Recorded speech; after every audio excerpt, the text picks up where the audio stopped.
short করি শিক্ষা সংক্রান্ত কনসেপ্ট না আর না এই দাবিটা এই কথাটা আপনারা শিক্ষা মন্ত্রণালয় সাধারণ মানুষ আমাদের যদি শর্ট করে বলি 2 বছরের কথা আমাকে বলতে 1 মিনিট দিবেন না 1 মিনিট দিবেন আপনার কোশ্চেন বুঝতে পারছি আমি বুঝছি 1 মিনিট বলি সেই কথা বলি আমি বুঝছি এই জায়গায় শিক্ষা উপদেষ্টার কাছে শিক্ষা উনি ধরেন শিক্ষা উপদেষ্টার সামনে আমরা 3 দিন ধরে না খেয়ে আছি উনি সহকারী শিক্ষা সচিব রাস্তা সাইড দিয়ে বের হয়ে ওই যে চা খায় পুলিশ জিজ্ঞেস করে আপনারা চা খাচ্ছেন কেন উনি বলতেছে ওরা করুক আমরা চা খেয়ে চলে যাবো আমরা যখন ওইখানে বসে থাকি তখন প্রশাসন ওদের শেল্টার দিয়ে নিয়ে চলে যায় আমরা আসি কারো ভুরুক্ষেপ নাই কি করতে হবে তখন সরকারকে চাপ দিব কি করে আপনারা বলেন এক্সকিউজ মি আমার বাচ্চাটা অসুস্থ আপনারা একটু বের হইতে দেন আমি বাচ্চা নিয়ে ওয়েট করতেছি আমি বের হইতে পারতেছি না ডাক্তার দুইটার সময় বের হইতে দেবে এটা কি ধরনের অবস্থা বলেন আপনার দাবিটা কনসেপ্ট জায়গাতেই কাঁদানি বের হইতে দেন আমরা গাড়ি নিয়ে বের হইতে পারতেছি না কতক্ষণ যাবত আমরা বসে রইছি এখানে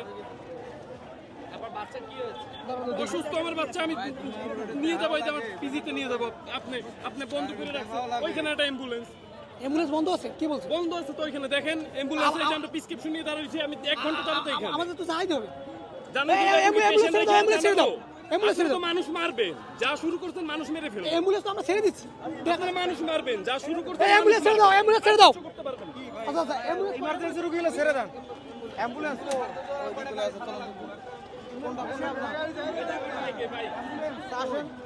কিভাবে যাবো বলেন সরান না সরান কিভাবে যাবো বলেন কি হয়েছে আপনি স্টেপ দেন